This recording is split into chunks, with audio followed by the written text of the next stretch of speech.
Hello friends, welcome to my channel. I am Akanksha Agrahari. आज मैं आपको जीएस दृष्टि की विज्ञान के पार्ट सेकंड पढ़ाने जा रही हूँ। इसके और कई पार्ट आएंगे। इसकी खास बात यह है कि इसमें चित्रात्मक प्रस्तुति की गई है। मीन्स सभी टॉपिक को बहुत ही अच्छे से चित्र के माध्यम से और रे डायग्राम के माध्यम से कवर किया गया है। ये बहुत ही अच्छी बुकलेट है। इसके टोटल पेजेस 136 है। आप कोई भी एग्जाम देने जा रहे हैं तो इसको एक बार आप देख लेते हैं तो आपको अवश्य ही लाभ होगा। ओके, आइए हम लोग स्टार्ट करते हैं एक कोटेशन से। ये कोटेशन स्वामी विवेकानंद के अनुसार है। देखिए क्या है, शिक्षा और मेहनत एक सुनहरी चाबी होती है। शिक्षा और मेहनत एक सुनहरी चाबी होती है जो बंद भाग के दरवाजों को आसानी से खोल देती है। मतलब शिक्षा क्या है, शिक्षा ना तो आपसे कोई चुरा सकता है ना तो कोई छीन सकता है। ठीक है, इसके द्वारा आप कहीं भी पहुंच सकते हैं। ओके, ठीक है, आइए हम लोग स्टार्ट करते हैं टॉपिक। आज हम पढ़ाएंगे कोशिका मतलब सेल। क्या है कोशिका, हम लोग देखेंगे इसकी परिभाषा क्या है। जीवों की संरचनात्मक व क्रियात्मक इकाई है। क्या है, संरचनात्मक व क्रियात्मक इकाई है। क्या है, स्ट्रक्चरल एंड फंक्शनल यूनिट है। क्या है, स्ट्रक्चरल एंड फंक्शनल यूनिट है। ठीक है, क्या है इसकी परिभाषा, जीवों की स्ट्रक्चरल एंड फंक्शनल यूनिट है, मतलब संरचनात्मक व क्रियात्मक इकाई है जीव। और ये जीव शरीर की सबसे छोटी इकाई है। क्या है, सेल को क्या बोलेंगे, जीव शरीर की सबसे छोटी इकाई, स्मॉलेस्ट यूनिट। ठीक है, इसकी खोज किसने की थी, रॉबर्ट हुक। एक रॉबर्ट ब्राउन है, ठीक है, लेकिन ये क्या है, रॉबर्ट हुक है। रॉबर्ट ब्राउन है, वो न्यूक्लियस की खोज की थी, मतलब केंद्रक की। ठीक है, रॉबर्ट ब्राउन। लेकिन ये रॉबर्ट हुक है, ये किसकी खोज की थी, कोशिका मतलब सेल। ठीक है, ये एक इंग्लैंड निवासी है। कौन से निवासी, इंग्लैंड निवासी। कहाँ के, इंग्लैंड निवासी। ये कब किए थे, 1665 में। कब किए थे, 1665 में।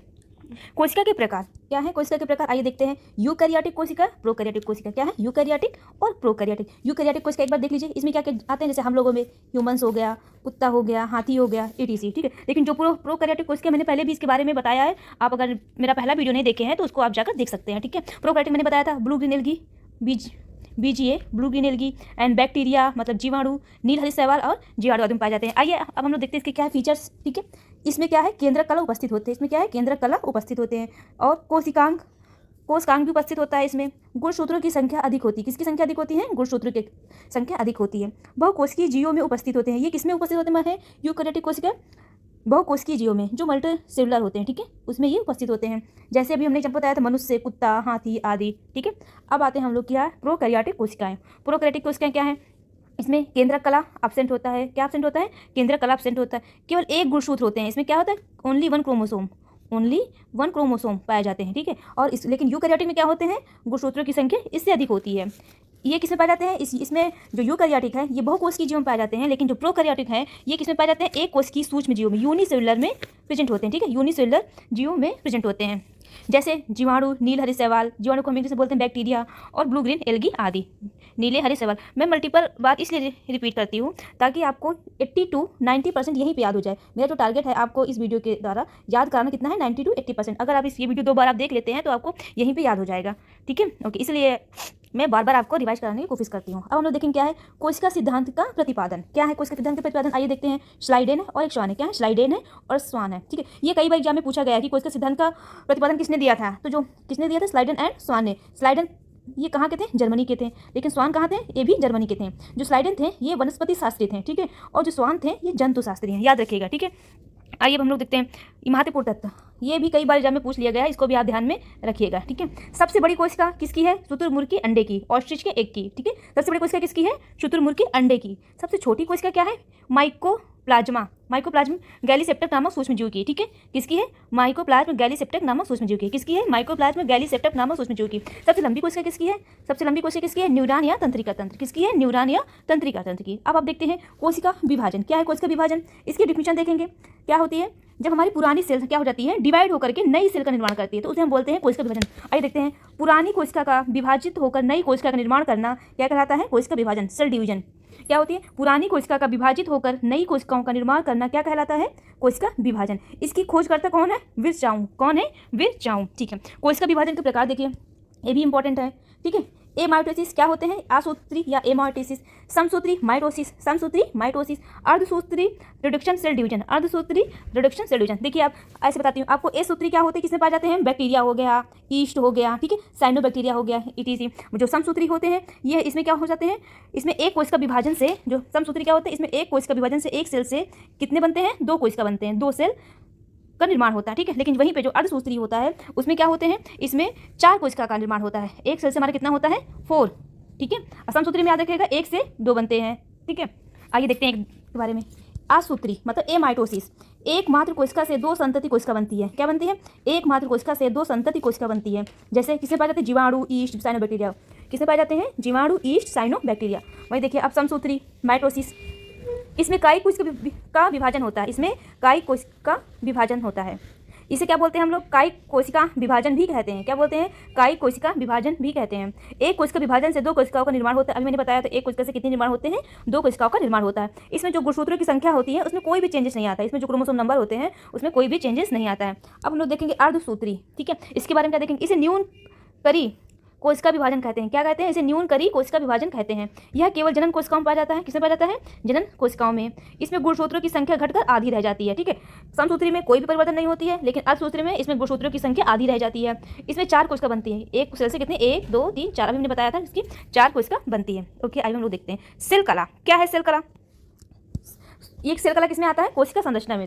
कोशिका संरचना में क्या आते हैं? पहला सेल कला, दूसरा केंद्रक, तीसरा जीव द्रव्य या प्रोटोप्लाज्म, चौथा कोशिका भित्ति। आइए अब हम लोग एक एक देखते हैं। पहला क्या था? कोशिका कला। इसका निर्माण किससे होता है? प्रोटीन व वसा से। किसका निर्माण होता है? कोशिका कला का प्रोटीन व वसा से निर्माण होता है। दूसरा केंद्रक या न्यूक्लियस। ठीक है, अभी हमने आपको बताया था कि इसकी खोज करता कौन है? Robert brown. और याद रखिएगा ये रॉबर्ट ब्राउन है। रॉबर्ट हुक किसने की जो हुक है वो किसकी खोज किए थे? कोशिका मतलब सेल की। ठीक है, ओके। इसका कार्य क्या है? कोश की गतिविधियों का नियंत्रण करना। क्या कार्य है? कोश की गतिविधियों का नियंत्रण करना। क्या है? यूकैरियोटिक कोशिका में केंद्रक युक्त कला होती है। क्या है? यूकैरियोटिक कोशिका में केंद्रक कला युक्त होती हैं। वही प्रोकैरियोटिक कोशिका में केंद्रक कला अनुपस्थित होती है। ठीक है, प्रोकैरियोटिक में जो केंद्रक कला होती है वो अब्सेंट होती है और वही यूकैरियोटिक में केंद्रक कला प्रेजेंट होती है। ठीक है, अब आइए देखते हैं हम जीव द्रव्य प्रोटोप्लाज्म।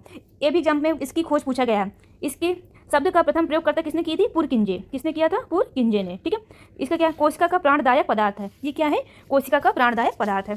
सेल वॉल मतलब कोशिका भित्ति। सेल वॉल मतलब कोशिका भित्ति इंग्लिश। ठीक है, बोलते हैं। इस केवल पादप कोशिका में उपस्थित होते हैं। केवल किसमें पाए जाते हैं? ये प्लांट में पाए जाते हैं। ठीक है, शैवाल और हरे पौधे की कोशिका भित्ति सेलुलोज की बनी होती है। ठीक है, शैवाल या एल्गी और हरे पौधों की ग्रीन प्लांट की कोशिका भित्ति सेल वॉल किससे बनी होती है? सेलुलोज की बनी होती है। ठीक है, ओके। कोशिका के प्रमुख भाग, इसके हम लोग क्या क्या देखेंगे? कोशिका के कौन कौन से भाग होते हैं? इससे जरूर एक नंबर क्वेश्चन पूछ लिया जाता है, या तो खोज पे और या तो इसके अंदर से। कोशिका भित्ति अभी मैंने बताया था सेल वॉल। क्या है? Cell wall. ठीक है, सिर्फ किसमें पाया जाता है? आइए देखते हैं किसमें पाया जाता है? कि ओनली प्लांट में। और किससे बनी होती है? सेलुलोज से बनी होती है। ठीक है, ये हमारे किसी सेल का हमारा क्या है? बाहरी आवरण होता है। ठीक है, वही हमारे राइबोसोम। देखिए क्या है इसमें? कोशिका भित्ति ये सिर्फ पादप कोशिका में विद्यमान होते हैं, मतलब केवल पादप कोशिका में ही पाए जाते हैं। ये किससे बनी होती है? सेलुलोज से निर्मित होती हैं। ये कोशिका का सबसे बाहरी आवरण होता है, जो अभी तो मैंने बताया आपको। अब दूसरा देखिए राइबोसोम। राइबोसोम इसको हम लोग प्रोटीन की फैक्ट्री बोलते हैं। क्या बोलते हैं? प्रोटीन की फैक्ट्री भी बोलते हैं। ठीक है, प्रोटीन की फैक्ट्री बोलते हैं। और ये प्रोटीन संश्लेषण में सहायता करता है। ठीक है, प्रोटीन सिंथेसिस में सहायता भी करता है। प्रोटीन सिंथेसिस या प्रोटीन संश्लेषण में सहायता करता है। ठीक है, और हम लोग आइए देखते हैं राइबोसोम। क्या है राइबोसोम? इनका नामकरण किसके द्वारा दिया गया है? पैलाडे द्वारा। किसके द्वारा दिया गया है? पैलाडे द्वारा। प्रोटीन संश्लेषण में सहायक। इनका अन्य नाम क्या है? प्रोटीन की फैक्ट्री। क्या है? प्रोटीन की फैक्ट्री। ओके, ये क्या करते हैं? प्रोटीन। इनका वर्क याद रखिएगा, पूछ लेता है। क्या है प्रोटीन राइबोस? क्या है? इनके प्रोटीन संश्लेषण में सहायक। प्रोटीन संश्लेषण में सहायक राइबोसोम का वर्क है। केंद्रक। केंद्र की खोज पता याद ही हो गया होगा किसने की थी? रॉबर्ट ब्राउन की। कब की थी? 1831 में। सन इतना इंपॉर्टेंट नहीं है, बट कुछ ही इंपॉर्टेंट है। जो इंपॉर्टेंट होगा मैं आपको बता दूंगी, लेकिन एक बार ध्यान में रख लीजिएगा। ठीक है, यूकैरियोटिक कोशिका में पाए जाते हैं। ये जो केंद्रक होता है ये किसमें पाया जाता था? अभी हम लोगों ने प्रीवियस पढ़ा था कि प्रोकैरियोटिक में जो है ये अब्सेंट होते हैं। केंद्रक जो प्रोकैरियोटिक में अब्सेंट होते हैं, लेकिन यूकैरियोटिक में ये प्रेजेंट होते हैं। ठीक है, तो देखिए क्या है ये केंद्रक? इसकी खोज किसने की थी? रॉबर्ट ब्राउन ने की थी। यूकैरियोटिक कोशिका में उपस्थित होते हैं। इनका आनुवांशिक पदार्थ क्या है? डीएनए। ठीक है, यूकैरियोटिक का आनुवांशिक पदार्थ क्या है? डीएनए। और वही प्रोकैरियोटिक का आनुवांशिक पदार्थ क्या है? आरएनए। ठीक है, आरएनए। ठीक है, याद रखिएगा। गाल्गी बॉडीज देखते हैं। देखते गाल्गी बॉडी क्या है? Golgi body. इसकी खोज किसने की थी? कैमिलो गोल्गी ने। किसने की थी? कैमिलो गोल्गी ने। कब किया था? 1898 में। कब किया था? 1898 में। इसकी क्रियात्मक इकाई क्या है? सिस्टर्नी। क्या है? सिस्टर्नी। इसका अन्य नाम क्या है? गाल्गी उपकरण कोशिका के अणुओं का यातायात प्रबंधक। क्या है? यातायात प्रबंधक। किसका है? गाल्गी उपकरण कोशिका के अणुओं का यातायात प्रबंधक। इसका निर्माण किससे होता है? ग्लाइकोप्रोटीन व ग्लाइकोलिपिड से। किससे होता है? ग्लाइकोप्रोटीन या ग्लाइकोलिपिड से। याद रखिएगा, ग्लाइकोप्रोटीन व ग्लाइकोलिपिड से। अब आइए हम लोग देखते हैं माइटोकॉन्ड्रिया। ये बहुत इंपॉर्टेंट है, एक बार देख लीजिएगा इसको। माइटोकॉन्ड्रिया को हम लोग क्या बोलते हैं? कोशिका का पावर ऑफ सेल। ठीक है, पावर हाउस ऑफ सेल क्या बोलते हैं? कोशिका का पावर हाउस भी बोलते हैं इसको। ठीक है, ओके। आइए हम लोग देखते हैं माइटोकॉन्ड्रिया। इसको बोलते हैं सूत्र कणिका। इसकी खोज करता अल्बर्ट वान कोलिकर ने दिया था। इसकी खोज किसने की थी? अल्बर्ट वान कोलिकर ने। कब की थी? 1857 ईस्वी में। इसकी नामकरण किसने किया था? बेंडा द्वारा। नामकरण किसने दिया था? बेंडा द्वारा। इसमें क्या है? श्वसन संबंधी क्रियाएं हैं। क्या है इसकी? श्वसन संबंधी क्रियाएं हैं। जीवाणु व नील हरित शैवालों में अनुपस्थित होती हैं। ये किसमें अनुपस्थित होती है? माइटोकॉन्ड्रिया में पाई जाती हैं बैक्टीरिया और ब्लू ग्रीन एल्गी में, मतलब जीवाणु और नील हरित शैवाल में अनुपस्थित होती है, एब्सेंट होती। इसका अन्य नाम क्या है? कोशिका का पावर हाउस, जो भी हमने बताया है। क्या है इसका अन्य नाम? कोशिका का पावर हाउस। क्रेब्स चक्र, क्रेब्स साइकिल या क्रेब्स चक्र इसी में संपन्न होती है। किसमें संपन्न होता है? माइटोकॉन्ड्रिया में। अंतःद्रव्य जालिका, एंडोप्लाज्मिक रेटिकुलम या बोलते हैं इसको भी, ठीक है, अंतःद्रव्य जालिका। राइबोसोम इसी से चिपकी होती है। देखिए जो देख रहे हैं ब्लैक ब्लैक नहीं, ये राइबोसोम है, ठीक है। क्या है? राइबोसोम है। लिपिड संश्लेषण का मुख्य स्थल है। इसका क्या है? यहाँ पे लिपिड्स का संश्लेषण होता है, ठीक है। लाइसोसोम, देखिए अन्य नाम क्या है? आत्मघाती थैली, सुसाइडल बैग। ये सुसाइडल बैग किसको बोलते हैं? ये कई बार एग्जाम में पूछ लिया गया है, ठीक है। क्या बोलते हैं इसको? सुसाइडल बैग या आत्मघाती थैली। इसकी खोजकर्ता किसने, क्या कौन है? डी डुबे हैं। कौन है? डी डुबे है। कब की थी? 1955 में। ये क्या है? गाल्गी काय में निर्माण होता है इसका, ठीक है। स्तनधारियों की लाल रक्त कणिकाओं में अनुपस्थित होती हैं। किसमें एब्सेंट होते हैं? आरबीसी में ये एब्सेंट होते हैं, ठीक है। ओके। लवक, ये अभी हमने बताया था प्रीवियस ईयर में। लवक किसमें, मतलब लवक को इंग्लिश में बोलते हैं प्लास्टिड। ये किसमें पाए जाते हैं? ओनली प्लांट में। किसमें पाए जाते हैं? ओनली प्लांट में। हरित लवक, इसकी खोजकर्ता किसने की थी? हेकल ने 1865 ईस्वी में। अब हम लोग देखते हैं पादप कोशिका व जंतु कोशिका में अंतर। बहुत इंपॉर्टेंट है, आप इसको स्किप नहीं कर सकते हैं। समझ में आया? बहुत इंपॉर्टेंट है। कोशिका भित्ति, इंग्लिश में क्या बोलते हैं इसको? Cell wall. ये हमने बताया था पादप कोशिका मतलब प्लांट, ओहो सॉरी, हाँ, क्या है? कोशिका भित्ति, सेल वाल, ये प्लांट, और ये जंतु कोशिका यानी एनिमल सेल, प्लांट सेल और एनिमल सेल, ठीक है। अब हम लोग देखते हैं क्या है इसमें। पादप कोशिका किसमें प्रेजेंट होते हैं? पादप कोशिका में क्या प्रेजेंट होते हैं? कोशिका भित्ति, सेल वाल उपस्थित होते हैं। वही जंतु कोशिका में सेल वाल एब्सेंट होते हैं। वही लवक, लवक पादप कोशिका में उपस्थित होते हैं और जंतु कोशिका में अनुपस्थित होते हैं। तारक काय, सेंट्रोसोम, तारक काय सेंट्रोसोम, प्लांट सेल या पादप कोशिका में ये अनुपस्थित होते हैं और जंतु कोशिका में उपस्थित होते हैं। रितिका, वैक्यूल, ये किसमें पाया जाता है? बड़ी, पादप में बड़ी पाई जाती है, पादप में, प्लांट में बड़ी पाई जाती है और जंतु में छोटी पाई जाती है। जंतु कोशिका में ये स्मॉल पाई जाती है, छोटी पाई जाती है, ठीक है। एक बार मैं फिर रिपीट देकर दे रही हूँ। कोशिका भित्ति, सेल वाल प्लांट में प्रेजेंट होते हैं, जंतु में एब्सेंट होते हैं। लवक, प्लास्टिड, प्लांट में प्रेजेंट होते हैं और जंतु में, मतलब एनिमल में एब्सेंट होते हैं। सेंट्रोसोम, ये प्लांट में एब्सेंट होते हैं और एनिमल में प्रेजेंट होते हैं। रितिका, वैक्यूल, ये इसमें लार्ज होती हैं प्लांट में और एनिमल में स्मॉल होते हैं। अब तो आपको एकदम ही याद हो गया होगा। प्लास्टिड, आइए देखते हैं प्लास्टिड। इसकी खोजकर्ता ने देखा था, किसने की थी? हैकल ने। ये किसमें पाया जाता है? केवल प्लांट सेल में पाया जाता है। किसमें? केवल पादप कोशिका में पाया जाता है। लवक के प्रकार, कितने प्रकार के लवक हैं? 3 प्रकार के। हरित लवक, वर्णी लवक, अवर्णी लवक। हरित लवक को क्या बोलते हैं? क्लोरोप्लास्ट। वर्णी लवक को क्या बोलते हैं? क्रोमोप्लास्ट। अवर्णी लवक को क्या बोलते हैं इंग्लिश में? ल्यूकोप्लास्ट। ये सब इसके इंग्लिश के नेम है, ठीक है। आइए हम लोग एक एक करके देखते हैं। हरित लवक इंग्लिश बोलते हैं क्लोरोप्लास्ट, हरित लवक इंग्लिश क्या बोलते हैं? क्लोरोप्लास्ट। इसकी अवस्था ये कहाँ पाया जाता है? लीव्स में पाया जाता है। कहाँ पाया जाता है? ये लीव्स में पाए जाते हैं। इसका कलर क्या होता है? हरा होता है। इसका वर्क क्या होता है? प्रकाश संश्लेषण में सहायक, क्या है? जो फोटोसिंथेसिस में हेल्प करता है। इसकी विशेष क्या है? इसमें क्या है? क्लोरोफिल उपस्थित होती है, ठीक है। ये जो पत्तियों का हरा रंग किसके दौरान होता है? क्लोरोफिल के कारण ही होता है, ठीक है। ओके। वर्णी लवक, क्रोमोप्लास्ट हम लोग देखेंगे। वर्णी लवक, क्रोमोप्लास्ट, इसकी अवस्थिति कहाँ पाए जाते हैं? पौधों के रंग रंगीन भागों में। जैसे आप देख सकते हैं पौधों के अपने फल वित्ती है, बीज है, पुष्प है, ठीक है, मतलब फ्लावर है, सीड है, फल वित्ती है। आप देख सकते हैं कि इसके जो कलर होते हैं डिफरेंट टाइप के होते हैं, डिफरेंट प्रकार के होते हैं। इसके रंग क्या है? विभिन्न रंग के होते हैं। इसका कार्य क्या है? बीजों फूलों को भिन्न रंग प्रदान करना। क्या है? बीजों और फूलों को भिन्न रंग प्रदान करना। पौधों की सूर्य के पराबैंगनी किरणों से रक्षा करना, ठीक है। पौधों के जो सूर्य से अल्ट्रावायलेट रेज निकलती हैं उससे रक्षा करता है। कौन करता है? क्रोमोप्लास्ट। क्रोमोप्लास्ट आप इतना ध्यान रखिएगा, ये क्या किस में सहायक है? कलर में, ठीक है, मतलब रंग में, ठीक है। ओके। अब देखेंगे हम लोग पौधों ये देखिए एक मिनट। विभिन्न पौधों के फल भित्ति में उपस्थित वर्णी लवक, ठीक है। हम लोग देखेंगे विभिन्न पौधों के फल भित्ति में उपस्थित वर्णी लवक क्या है? टमाटर में लाइकोपीन, ये 1 नंबर में क्वेश्चन पूछ लेता है कि टमाटर में क्या पाया जाता है? क्या पाया जाता है? लाइकोपीन। गाजर में कैरोटीन, क्या पाया जाता है? गाजर में कैरोटीन। सेब में एंथोसानिन, चुकंदर में विटामिन, ठीक है। मुख्य पौधों के खाने योग्य भाग क्या है? मुख्य पौधों के खाने योग्य भाग क्या है? रूपांतरित तना, जिसमें हम स्टेम खाते हैं, ठीक है। स्टेम। आलू हम लोग क्या खाते हैं? स्टेम, मतलब तना खाते हैं। स्तंभकंद क्या है? स्तंभकंद। हल्दी और अदरक का भी हम लोग क्या खाते हैं? प्रकंद, ठीक है। हल्दी अदरक क्या खाते हैं? प्रकंद। अरबी बंडा जिमीकंद का क्या खाते हैं? घनकंद। क्या खाते हैं? अरबी बंडा जिमीकंद का घनकंद खाते हैं। प्याज लहसुन के क्या खाते हैं? सलकंद। प्याज लहसुन क्या खाते हैं? सलकंद, ठीक है। वो स्टेम था वो, ठीक है। अब ये जड़, रूट क्या है? जो मूली है वो भी रूट है। अब मूली देखे होंगे, खाए भी होंगे। गाजर है वो भी रूट है। सलजम वो भी रूट है। शकरकंद, ठीक है, स्वीट पोटैटो, ठीक है, शकरकंद ये भी क्या है? रूट है, मतलब जड़ है, ठीक है। ओके। पुष्प का भाग, लौंग, ये भी कई बार पूछा गया। लौंग का क्या है भाग? पुष्प कलिका, क्या है? पुष्प कलिका। केसर का क्या है? पुष्प व वर्तिका, क्या है केसर का? पुष्प व वर्तिका। आइए हम लोग देखते हैं परीक्षण दृष्टि में। नाभिक या केंद्रक, न्यूक्लियस के अतिरिक्त डीएनए की उपस्थिति वाले कोशिकांग है, मतलब जो नाभिक मतलब डीएनए किसमें पाए जाते हैं, किसमें, या तो नाभिक या न्यूक्लियस के अतिरिक्त और डीएनए कहाँ पाए जाते हैं, माइटोकॉन्ड्रिया में पाए जाते हैं और हरित लवक में पाए जाते हैं। ठीक है, जीवों के प्रत्यक्ष रूप से दिखने वाले लक्षण क्या है, फिनोटाइप बोलते हैं। जीवों के प्रत्यक्ष रूप से दिखने वाले लक्षण क्या बोलते हैं, फिनोटाइप बोलते हैं। जीवों में अत्यधिक विविधता का कारण क्या है, म्यूटेशन, उत्परिवर्तन। जीवों में अत्यधिक विविधता किस कारण होती है, म्यूटेशन, उत्परिवर्तन के कारण होती है। प्रकम्पित कोशिका मृत्यु, प्रोग्राम्ड सेल डेथ का कोशिकी और आणविक नियंत्रण क्या है, एपोप्टोसिस, क्या है, एपोप्टोसिस, क्या है, एपोप्टोसिस। थोड़ा सा कठिन वर्ड है, 2-3 बार पढ़िए, याद हो जाए। क्या है, एपोप्टोसिस, एपोप्टोसिस। ठीक है, किसका है, प्रोग्राम सेल डेथ का। ठीक है, ओके। आनुवांशिकता, अब हम लोग पढ़ेंगे आनुवांशिकता। क्या पढ़ेंगे, आनुवांशिकता, जेनेटिक्स। ठीक है, इसकी क्या परिभाषा हम लोग देखेंगे, माता पिता के आनुवांशिक लक्षणों का पीढ़ी दर पीढ़ी स्थानांतरित होने की प्रक्रिया कहलाती है जेनेटिक्स। जैसे आप लोग कोई देखा होगा, आपने कहते हुए सुना होगा, ये अपने मम्मी को पढ़ी है, ये अपने पापा को पढ़ा है, तो क्या जो भी हमें अपने लक्षण, जो भी हमारे अंदर लक्षण अपने पूर्वजों से मिलता है, मतलब जो हमें अपने मम्मी पापा या दादा दादी से मिलता है, तो वो क्या है, वो जो गुण है वो किसके अंतर्गत आएंगे, आनुवांशिकता के अंतर्गत आएंगे। इसको बोलेंगे आनुवांशिकता। ठीक है, ये देखिए, माता पिता के आनुवांशिक लक्षणों का पीढ़ी दर पीढ़ी रूपांतरित होने की प्रक्रिया क्या कहलाती है, आनुवांशिकता। इसके जनक कौन है, ग्रेगर जार मेंडल। ये ग्रेगर जार मेंडल जो थे, ये एक चर्च के पादरी थे। ठीक है, ये कुछ काम हम करते नहीं थे, तो एक दिन इन्होंने क्या किया, एक जो अपने बगीचे में इन्होंने मटर का पेड़ लगाया। ठीक है, मटर का पेड़ खेती लगाया इन्होंने किया, और उसी में इन्होंने अपना प्रयोग किया। ठीक है, आइए हम देखते हैं क्या है। मेंडल का प्रयोग किस पे हुआ, उद्यान मटर मतलब गार्डन पी पर हुआ। ठीक है, गार्डन पी पर हुआ।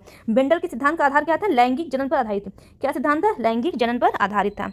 अब देखते हैं मेंडल के आनुवांशिकता के नियम क्या है। मेंडल के आनुवांशिकता के नियम, पहला क्या है, प्रभाविता के नियम, लॉ ऑफ डोमिनेंस। दूसरा क्या है, पृथक्करण का नियम। क्या है, दूसरा पृथक्करण का नियम, लॉ ऑफ सेग्रीगेशन। तीसरा क्या है, स्वतंत्र अपविभजन का नियम। क्या है, स्वतंत्र अपविभजन का नियम, लॉ ऑफ इंडिपेंडेंट असॉर्टमेंट। क्या है, ठीक है। अब देखिए हम लोग जीन, ये देखिए जीन, जीन क्या है, देखिए आप, आनुवांशिकता की मूलभूत इकाई है, ये क्वेश्चन पूछा गया है। आनुवांशिकता की मूलभूत इकाई क्या है, देखिए जीन के थ्रू ही हम लोग एक दूसरे से डिफरेंट दिखते हैं। ठीक है, आपको बताएंगे क्रोमोसोम जो पाए जाते हैं, ये 23 पेयर पाए जाते हैं। ठीक है, जिसमें से 22 हमारे समान होते हैं, 22 पेयर समान होते हैं और एक डिफरेंट होते हैं। ठीक है, एक डिफरेंट होते हैं, इसी के थ्रू सब निर्धारण होता है कि वरना अगर ऐसा ना होता तो हम लोग सब एक जैसे ही दिखते हैं। ठीक है, ये देखिए, आनुवांशिक लक्षण धारण करने वाली क्रोमोसोम पर स्थित डीएनए से बनी अति सूक्ष्म संरचना। क्या है, आनुवांशिक लक्षण धारण करने वाली क्रोमोसोम पर स्थित डीएनए से बनी अति सूक्ष्म संरचनाएं होती हैं। ठीक है, ओके। जीनोम चित्रण क्या है, जीनोम के सभी गुणसूत्रों का संरचनात्मक व प्रकार्यात्मक संगठन है। क्या है, जीनोम के सभी गुणसूत्रों का संरचनात्मक व प्रकार्यात्मक संगठन है। क्या है, जीनोम के सभी गुणसूत्रों का जो संरचनात्मक एवं प्रकार्यात्मक संगठन है। ठीक है, इसका नाम करता है कौन है, जीन का, विल्हेम जोहानसन। कौन है, विल्हेम जोहानसन। कब दिया था, 1909 में। देखिए उत्परिवर्तन क्या है, उत्परिवर्तन म्यूटेशन, ये किसके आधार पर होता है, अनुक्रम आधार में परिवर्तन होता है, अनुक्रम आधार में परिवर्तन होता है। फिर जीनोम आता है, जीनोम भी मैंने बताया था चित्रण कैसे होता है, जीनोम के सभी गुणसूत्रों का संरचनात्मक व प्रक्रियात्मक संगठन है। फिर जीनों का अनुक्रम होता है। क्या है, जीनों का अनुक्रम होता है। ठीक है, डीएनए की कार्यात्मक इकाई क्या है, जीन है। क्या है, डीएनए की कार्यात्मक इकाई क्या है, जीन। डीएनए की कार्यात्मक इकाई याद रखिएगा, क्या है, जीन। डीएनए की कार्यात्मक इकाई क्या है, जीन। अब तो आपको याद हो गया होगा। ठीक है, ओके। जीन, देखिए जीन क्या है, जीन का नामकरण किसने किया था, अभी हम लोगों ने पढ़ा, विल्हेम जोहानसन। नामकरण करता कौन है, नाम किसने दिया था जीन का, विल्हेम जोहानसन। इसकी परिभाषा क्या भी हम लोगों ने पढ़ा है, इसकी क्या है, आनुवांशिकता की इकाई है। ठीक है, जिसके द्वारा पैतृक लक्षणों का निर्धारण होता है, जिसके द्वारा पैतृक लक्षणों का निर्धारण होता है। इसकी उपमा क्या है, डीएनए की कार्यात्मक इकाई से की गई है। क्या की है, डीएनए की कार्यात्मक इकाई, और आनुवांशिकता की इकाई क्या है, जीन। आनुवांशिकता की इकाई क्या है, जीन, और डीएनए की कार्यात्मक इकाई भी क्या है, जीन। ठीक है, ओके। क्रोमोसोम हम लोग देखते हैं, अभी हम लोगों ने क्रोमोसोम के बारे में थोड़ा सा जाना था। इसका नामकरण किसने किया था, डब्ल्यू वाल्डेयर ने। कब, किसने किया था, डब्ल्यू वाल्डेयर ने। कब किया था, 1888 में। ठीक है, ये एक जीन धारक है। ठीक है, इसमें क्या है, न्यूक्लियोप्रोटीन है। इसकी खोज करता क्या है, कार्ल विल्हेम वान नगेली। नामकरण इसने दिया था, डब्ल्यू वाल्डेयर ने, लेकिन जो खोज करता किसने दिया था, कार्ल विल्हेम वान नगेली 1842 में। ये क्या है, आनुवांशिक लक्षणों को प्रसारित करने का माध्यम है। क्या है, आनुवांशिक लक्षणों को प्रसारित करने का माध्यम है।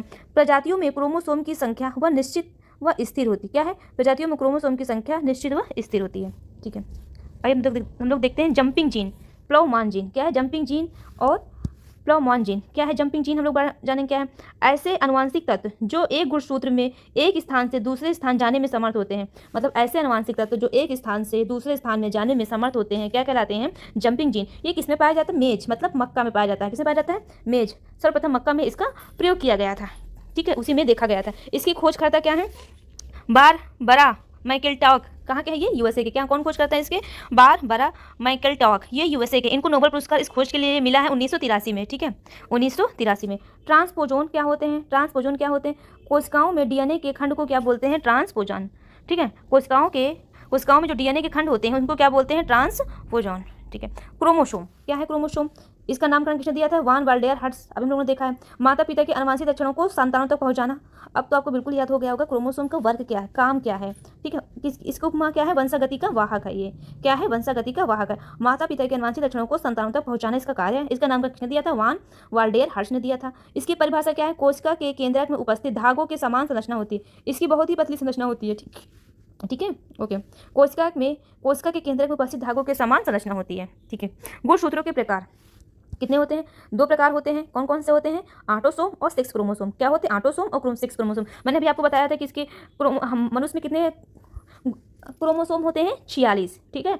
कितने होते हैं? 46, मतलब 23 पेयर, ठीक है। उसी में से जो 22 पेयर होते हैं, मतलब 44, 22 पेयर या 44, ये क्या होते हैं? ऑटोसोम्स होते हैं। वही हमारा एक पेयर बचा, एक पेयर, वही हमारा एक पेयर या 2 क्रोमोसोम, ये क्या होते हैं? 6 क्रोमोसोम। ये क्या हो सकते हैं? या तो एक्स हो सकते हैं, या तो एक्स हो सकते हैं, या तो एक्स वाई हो सकते हैं, ठीक है। जब एक्स क्रोमोसोम होगा तो ये लड़की होगी, और जब एक्स वाई क्रोमोसोम होगा तो ये क्या होगा? बॉयज, मतलब लड़का होगा। इसी से ही निर्धारण होता है कि जो आने वाला बेबी है वो लड़की होगी या लड़का होगा, ठीक है, ओके। क्या ऑटोसोम्स?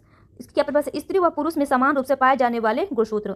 ऑटोसोम्स क्या होते हैं? स्त्री व पुरुष में समान रूप से पाए जाने वाले गुणसूत्र। इनकी संख्या कितनी होती है? 12 जोड़ी, जो कि मैंने भी बताया है। 12 जोड़ी या कुल 44 होते हैं, ठीक है, 44 होते हैं। 6 क्रोमोसोम्स, ये कितने होते हैं? 1 पेयर होते हैं, 1 पेयर होते हैं, कुल 2 होते हैं, ठीक। स्त्री व पुरुष में भिन्न रूप से पाए जाने वाले गुणसूत्र, ठीक है। स्त्री में भी अलग पाए जाते हैं, पुरुष में भी। स्त्री मैंने भी बताया था, जो अगर एक्स आएगा वो स्त्री या लड़की, ठीक है, और एक्स वाई आएगा वो लड़का या बॉयज, ठीक है, ओके। न्यूक्लिक अम्ल क्या है? न्यूक्लिक अम्ल, न्यूक्लिक अम्ल हमारे क्या होते हैं? डीएनए या आरएनए। क्या होता है न्यूक्लिक अम्ल? डीएनए और आरएनए। आइए हम लोग एक एक कर देखते हैं क्या है डीएनए। डीएनए का फुल फॉर्म क्या है? डीऑक्सीराइबोशर्करा। क्या है?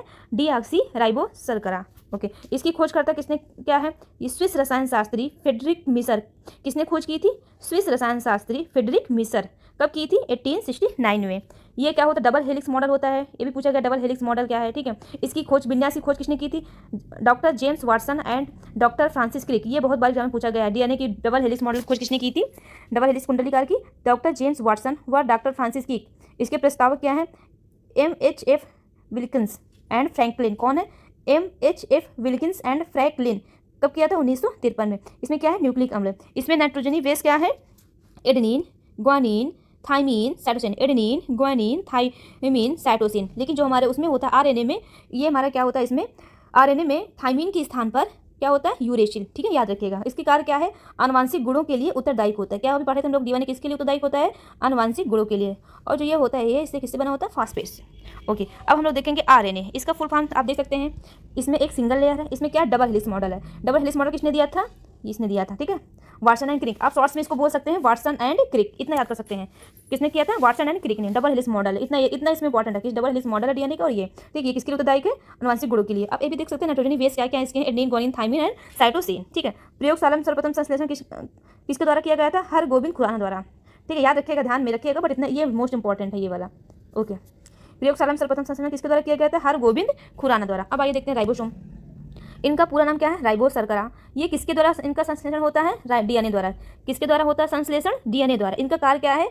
आरएनए का प्रोटीन का संश्लेषण। क्या है? प्रोटीन का संश्लेषण। इनके नाइट्रोजनी बेस क्या है? एडेनिन, ग्वानिन, थाइमिन के स्थान पर हमारा क्या है? यूरेसिल और साइटोसिन, ठीक है, क्या है? साइटोसिन। ये देखिए आरएनए में नाइट्रोजनी बेस थाइमिन के स्थान पर क्या है? यूरेसिल, ठीक है, थाइमिन के स्थान पर क्या है? Uracil, okay. और इनकी अवस्थिति कहाँ है? केंद्रक व कोशिका दोनों। किसमें पाया जाता है? केंद्रक व कोशिका दोनों, न्यूक्लियस और सेल दोनों पाए जाते हैं, ठीक है, ओके।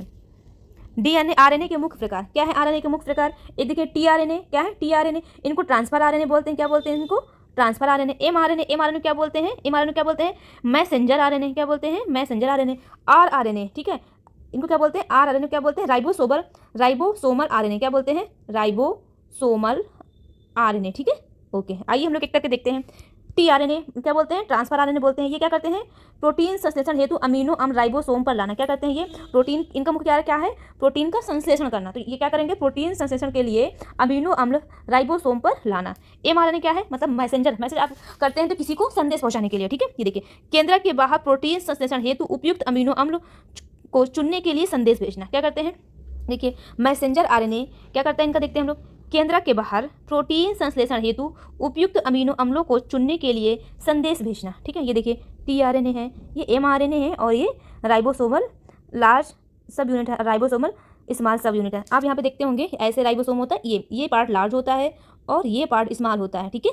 ओके, अब क्या देखेंगे, rRNA क्या है, rRNA राइबोसोमल आरएनए। ये क्या है, प्रोटीन संश्लेषण में सहायक। क्या है, प्रोटीन संश्लेषण में सहायक। rRNA किसमें है, ये कई बार पूछा गया, इंपॉर्टेंट है। कौन सा आरएनए है जो प्रोटीन संश्लेषण में सहायक, याद कर लीजिए। यहीं पे tRNA क्या होता है, मतलब ट्रांसफर होता है, मतलब ये प्रोटीन संश्लेषण के लिए अमीनो अम्लों को कहाँ लाता है, ये प्रोटीन संश्लेषण के लिए अमीनो अम्लों को कहाँ पे लाता है, राइबोसोम पे लाता है, ठीक है। और जो मैसेंजर आरएनए ये संदेश पहुंचाता है, किसके संदेश पहुंचाता है, केंद्र के बाहर प्रोटीन के संश्लेषण हेतु उपयुक्त अमीनो अम्लों को चुनने के लिए ये संदेश पहुंचाता है। ये प्रोटीन संश्लेषण में सहायक करता है। ओके, अब आते हैं जैव उर्वरक। क्या है ये, जैव उर्वरक। जैव उर्वरक क्या है, क्या बनते हैं, सूक्ष्म जीवों व जीवाणुओं से युक्त खाद है। क्या ये, सूक्ष्म जीवों व जीवाणुओं से युक्त खाद है। ये पर्यावरण हितैषी है। आपको जैव से ही पता लग जाना चाहिए कि ये इन्वायरमेंट के लिए लाभदायक हैं, ठीक है। नाइट्रोजन व फास्फोरस की उपलब्धता में वृद्धि। क्या है, नाइट्रोजन तथा फास्फोरस की उपलब्धता में वृद्धि है। खेतों में लाभकारी सूक्ष्म जीवों की वृद्धि है। क्या है, खेतों में जो हमारे खेतों के लिए जो लाभकारी, उसमें सूक्ष्म जीवों में वृद्धि है। अब हम लोग देखेंगे जैव उर्वरकों के प्रकार। क्या है जैव उर्वरकों के प्रकार, ठीक है। नाइट्रोजन स्थिरीकरण, क्या है, पहला नाइट्रोजन स्थिरीकरण। फास्फोरस घुलाने वाले, पौधों की वृद्धि को प्रोत्साहित देने वाले। क्या है, पौधों की वृद्धि को प्रोत्साहित देने वाले।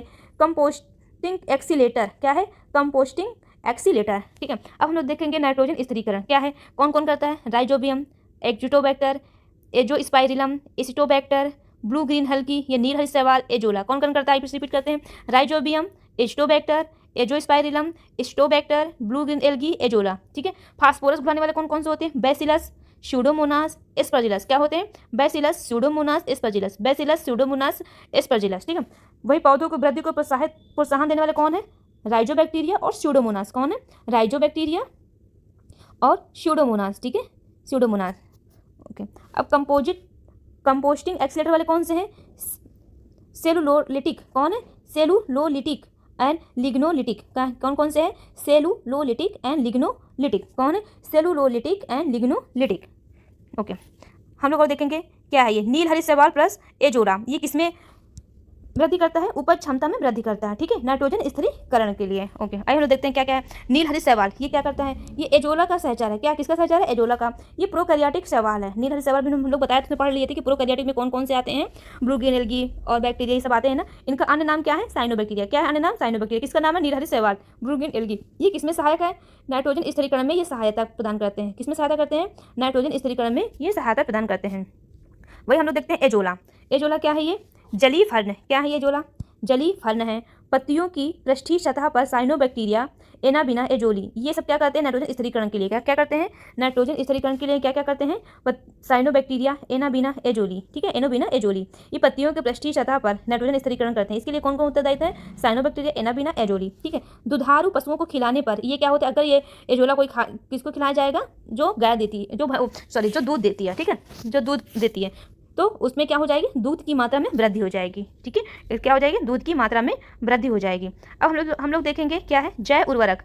आप ये देख रहे हैं जैव उर्वरक, ठीक है, जैव उर्वरक। आइए देखते हैं क्या है, ये नाइट्रोजन स्थिरीकरण, ये क्या, दलहनी पौधा है, ठीक है, ये दलहनी पौधा है, आप देख रहे हैं, ये इसकी जड़ है, रूट है, ठीक है। ये किसमें पाए जाते हैं, चना हो गया, मटर हो गया, सेम हो गया, अरहर हो गया, मुख्य दलहनी फसलें, ठीक है। नाइट्रोजन स्थिरीकरण करने वाले जीवाणु हैं। इसमें के अंदर क्या होते हैं, मिट्टी के नाइट्रोजन स्थिरीकरण करने वाले जीवाणु हैं, ठीक है। ये कौन करता है, नील हरी शैवाल हो गया, ठीक है, ये सब करते हैं। ओके, ये सब क्या है, जैव उर्वरक। चना, मटर, सेम, अरहर, नाइट्रोजन स्थिरीकरण में सहायक जीवाणु। अभी हम लोगों ने बताया था क्या है, क्या कौन कौन से जीवाणु हैं, एनाबिना, एजोली, नोस्टाक, ठीक है, एनाबिना, एजोली, नोस्टाक। आइए देखते हैं क्या क्या है। सोयाबीन के लिए कौन सा जीवाणु उत्तरदायित्व है, राइजोबियम जैपोनिकम। कौन है, राइजोबियम जैपोनिकम। तीन पतिया घास, ये इसके लिए कौन सा उत्तरदायी है, राइजोबियम ट्राइफोली। कौन है, राइजोबियम ट्राइफोली, ठीक है। लूसर्न की गांठ, राइजोबियम मेलिलोती, लूसन की गांठ राइजोबियम मेलिलोथी, जली फर्न एनाबिना एजोली, गुन्नेरा माइक्रोफाइला नोस्टोक मस्कोरम, क्या है नोस्टोक मस्कोरम।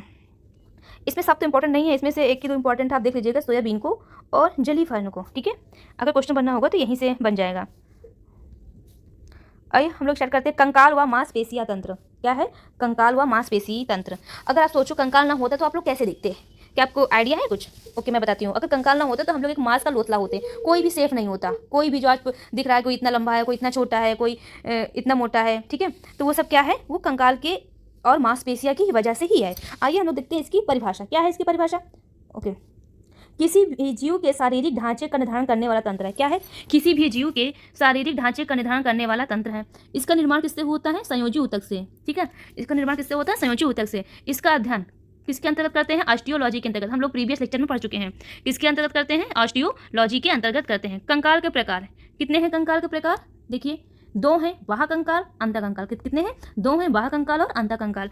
आइए हम लोग देखते हैं एक एक करके। बाह्य कंकाल क्या है, देखिए किसी जीव के बाह्य शारीरिक स्वरूप को निर्धारण करने वाला तंत्र, जो किसी भी जीव के जो बाहरी शरीर को निर्धारण करता है उसको क्या बोलते हैं, बाह्य कंकाल।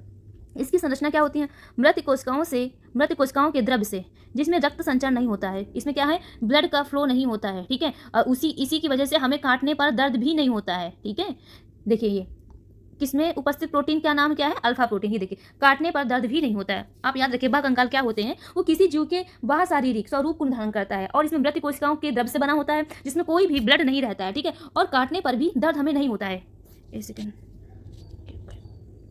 Sorry for disturbance. आइए स्टार्ट करते हैं फिर से। अंतः कंकाल, वही हमारा अंतः कंकाल क्या है, ये देखिए हड्डियों से बना ढांचा जो शरीर को आकार प्रदान करता है, ठीक है। इसका कठोरता क्या है, इसका हड्डियों से बना ढांचा जो शरीर को आकार प्रदान करता है। इसका कठोरता का क्या कारण है, कैल्शियम व फास्फोरस की उपस्थिति। क्या है कठोरता का कारण, कैल्शियम व फास्फोरस की उपस्थिति, ठीक है। ठोस व कठोर संयोजी ऊतक से इसकी संबंध बनी होती है। किससे बनी होती है, ठोस व कठोर संयोजी ऊतक से। नोट, और इसमें क्या है, मजबूती के लिए हम विटामिन डी भी आवश्यक है, ठीक है। आपने सुना होगा कि हड्डियां कमजोर हो रही हैं तो विटामिन डी की गोलियां लो या विटामिन डी लो, ठीक है। आइए हम लोग देखते हैं विभिन्न जीवों में बाह्य कंकाल के उदाहरण क्या हैं। विभिन्न जीवों में बाह्य कंकाल कौन कौन से हैं, ठीक है। मनुष्य में क्या है, आप देखते होंगे नाखून काटते होंगे तो उसमें दर्द नहीं होगा, रोम हो गया, बाल हो गया। मनुष्य में क्या क्या हो गया, बाल हो गया। मनुष्य में क्या हो गया, बाल रोम नाखून, क्या बाल रोम नाखून, ठीक है। वही पक्षियों में क्या है, पंख, पक्षियों में पंख। मछलियों में ऊपरी सल्क, मछलियों में क्या ऊपरी सल्क। कछुओं में ऊपरी कवच बहुत टाइट होता है, ठीक है, कछुओं में ऊपरी कवच।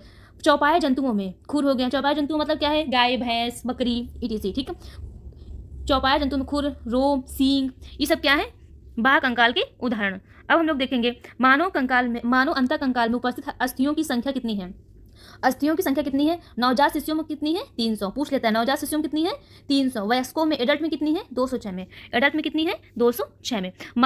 वयस्क मानव शरीर की 206 अस्थियों का वितरण। अब हम लोग देखेंगे कि जो 206 अस्थियां हैं एडल्ट में कहाँ पे है। आइए स्टार्ट करते हैं। हाथ में कितनी है, 60। कितनी है हाथ में, 60। पैर में कितनी है, 60। हाथ और पैर में 60 है। खोपड़ी में कितनी है, पूछ लेता है खोपड़ी, स्कल में कितनी है, स्कल में 29। कपाल में कितनी है, 8। चेहरा में भी पूछा गया है, ये भी पूछा गया है। किसमें पूछा गया है कि ध्यान रखिएगा, खोपड़ी में और चेहरा में, ठीक है। कितनी है, चेहरा में 14 है, 14 है। कान में 6 है। रीढ़ की हड्डी वयस्क में कितने हैं, 26 है, मतलब 13 जोड़ी। एडल्ट में 13 जोड़ी है। और वही हमारा बच्चे में कितनी है, 33 है, ठीक है। बच्चों में कितनी है, 33 है। पसलियाँ रिब्स 12 जोड़ी, मतलब 24 है। ये भी देख लीजिएगा, पसलियाँ कितनी है, 12 जोड़ी या 24 है। हाथ के उंगलियों में अस्थियों की संख्या, हाथ के उंगलियों में हस्तियों की संख्या कितनी, अंगूठे में 2 है, अंगूठे में 2 है, शेष में 3 है, ठीक है। अंगूठे में 2 है और शेष में 3 है, ठीक है। मनुष्य के शरीर में पाए जाने वाले प्रमुख तत्व। आइए हम लोग देखते हैं मनुष्य के शरीर में पाए जाने वाले तत्व कौन कौन से हैं। हो सकता है आपको ठीक से दिख ना रहा हो तो मैं इसको पढ़ दे रही हूँ। कौन कौन से पाए जाते हैं, सबसे ज़्यादा क्या पाए जाते हैं, ऑक्सीजन। क्या पाए जाते हैं, ऑक्सीजन। दूसरे नंबर पर क्या है, कार्बन, ठीक है। ऑक्सीजन है, कार्बन है, नाइट्रोजन है, ठीक है। क्या है, ऑक्सीजन है, कार्बन है, ठीक है। कार्बन है, कार्बन के बाद हाइड्रोजन है, ठीक है, हाइड्रोजन है। और भी देख लीजिए ऐसे कैल्शियम हो गया, फास्फोरस हो गया, नाइट्रोजन हो गया, ठीक है, ओके। मांसपेशी तंत्र, मांसपेशी तंत्र किससे बना होती है, मांसपेशियों से बनी होती है। इसका कार्य क्या है, शरीर को सहारा देना। क्या काम है, शरीर को सहारा देना, दृढ़ता व गति देना। क्या क्या है, शरीर को सहारा देना, दृढ़ता देना और गति देना, ठीक है। आइए हम देखते हैं कौन सी क्या हड्डी कहाँ पे है। ये देखिए क्लेविकल, क्लेविकल को क्या बोलते हैं, जत्रुक या हंसुली, कॉलर बोन। ये देख रहे हैं आप, कॉलर बोन है, क्या है ये, कॉलर बोन है। क्लेविकल जत्रुक या हंसुली, कॉलर बोन है। Scapula, shoulder bone. स्कंध फलक, क्या है, स्कैपुला, शोल्डर बोन, स्कंध फलक। स्टर्नम, क्या है, स्टर्नम, उरोस्थी, ब्रेस्ट बोन, उरोस्थी, ब्रेस्ट बोन। कार्पल्स मतलब कलाई, रिस्ट, कार्पल्स, क्या है इसको बोलते हैं, कलाई रिस्ट। पैटेला, नी कैप, क्या होते हैं पटेला, नी कैप, नी के, ठीक है, नी कैप। ओके, जोड़ों के नाम ये भी इंपॉर्टेंट है, इसको ध्यान रखिएगा। लिगामेंट होते हैं, कंडरा होते हैं, स्टर्नम क्या, लिगामेंट क्या होते हैं, बोन टू बोन, क्या होते हैं, बोन टू बोन, ठीक है। ओके भाई, कंडरा क्या होते हैं, हड्डी टू बोन टू मांसपेशी, बोन टू मसल्स, ठीक है, बोन टू मसल्स। वही स्टर्नम क्या होते हैं, पसलियों को आपस में जोड़ने का कार्य होते हैं। क्या होते हैं स्टर्नम, पसलियों को आपस में जोड़ने का कार्य। याद हो गया, लिगामेंट क्या हो गया, बोन टू बोन, ठीक है। और कंडरा मतलब टेंडन, कंडरा क्या हो गया, हड्डी टू बोन टू मांसपेशी, बोन टू मसल, हड्डी टू मांसपेशियों। स्टर्नम क्या हो गया, पसलियों को आपस में जोड़ने का कार्य करती हैं। क्या करती हैं, पसलियों को आपस में जोड़ने का कार्य करती हैं। ओके, हम लोग देखेंगे अस्थि मज्जा, बोन मैरो, ठीक है, बोन मैरो। मानव अस्थियों में पाया जाने वाला पदार्थ, ये किसमें पाए जाते हैं, मानव अस्थियों में पाया जाने वाला पदार्थ क्या कहलाता है, बोन मैरो। मानव अस्थियों में पाया जाने वाला पदार्थ है। ये दो होते हैं, आरबीसी का निर्माण लाल अस्थि मज्जा और डब्ल्यूबीसी का निर्माण श्वेत अस्थि मज्जा। क्या है, आरबीसी का निर्माण और डब्ल्यूबीसी का निर्माण, ठीक है। मानव हाथ में पाए जाने वाले अस्थियों के नाम। सॉरी आज डिस्टर्बेंस बहुत, सॉरी फ्रेंड्स आज बहुत डिस्टर्बेंस हो रहा है, बट आइए थोड़ा देखते हैं, फिर क्लास बंद कर देते हैं। हाँ, कहाँ पे थे हम लोग, मानव हाथ में पाए जाने वाले अस्थियों के नाम क्या है। अंश मेखला कहाँ पाया जाता है, कंधे में। कहाँ पाया जाता है अंश मेखला, कंधे में। रेडियस अल्ना क्या है, ये कोहनी से कलाई तक को बोलते हैं, कोहनी से कलाई तक को कहाँ बोलते हैं, रेडियस अल्ना बोलते हैं। मेटाकार्पस कहाँ होते हैं, हथेली में। ह्यूमरस कंधे से कोहनी तक, ह्यूमरस क्या है, कंधे से कोहनी तक। जैसे मान लो मनुष्य का पूरा हाथ है, मैं ठीक से बना नहीं पा रही हूँ, ठीक है, आप ऐसे देख लीजिएगा। अंश मेखला ये हमारा क्या है, कंधे में, ठीक है। रेडियस अल्ना क्या है, ये कोहनी है, ये कोहनी से कलाई तक रेडियस अल्ना हो गई। मेटाकार्पस कहाँ है, यहाँ पे मान लो हाथ, हथेली हो गया। ह्यूमरस कंधे से कोहनी तक, कंधे से कोहनी तक ह्यूमरस हो गया। कार्पलस ये क्या हो गया, कलाई हो गया। फैलेंज कहाँ हो गया, उंगली, क्या है, फैलेंज उंगली। कार्पलस कलाई में, फैलेंज उंगली में, ह्यूमरस कंधे से कोहनी तक, अंश मेखला कंधे में, रेडियस अल्ना कोहनी से कलाई तक, मेटाकार्पस हथेली में, ठीक है। ओके, मनुष्य के पैर में पाए जाने वाली अस्थियों के नाम क्या हैं, श्रोणि मेखला, टॉर्टस एड़ी, मेटा श्रोणि मेखला। टार्टस कहाँ पाए जाते हैं, एड़ी में। मेटाटार्टस कहाँ पाए जाते हैं, पंजे में। फैलेंज बताया था उंगलियों में, फैलेंज कहाँ पाया जाता है, उंगलियों में। मेटाटार्पस कहाँ पाया जाता है, पंजे में। टार्टल्स कहाँ पाया जाता है, हड्डी, उसको बोलते हैं एड़ी में। श्रोणि मेखला। फीमर जांघों से घुटने तक ये फीमर है, ठीक है। पटेला घुटने में बोलते हैं। टिबिया फिबुला घुटने से एड़ी तक। टिबियो फिबुला कहाँ पाया जाता है, घुटने से एड़ी तक। फैलेंज उंगलियों में। मेटाटार्टस पंजे में, टार्टल्स एड़ी में, फीमर जांघों से घुटने तक। अब देखिए मानव दांत प्रणाली, मानव के दांत कितने पाए जाते हैं, एडल्ट में 32 पाए जाते हैं, ठीक है। जिसमें से दूध के दांत 20 होते हैं, ये 2 बार उगने वाले दांत होते हैं, ठीक है। जिसमें से स्थायी दांत कितने होते हैं, 12 होते हैं। स्थायी दांत कितने होते हैं, 12 होते हैं, जो कि केवल एक बार उगता है। लेकिन जो दूध के दांत होते हैं वो 2 बार उगते हैं, वो 20 होते हैं, ठीक है।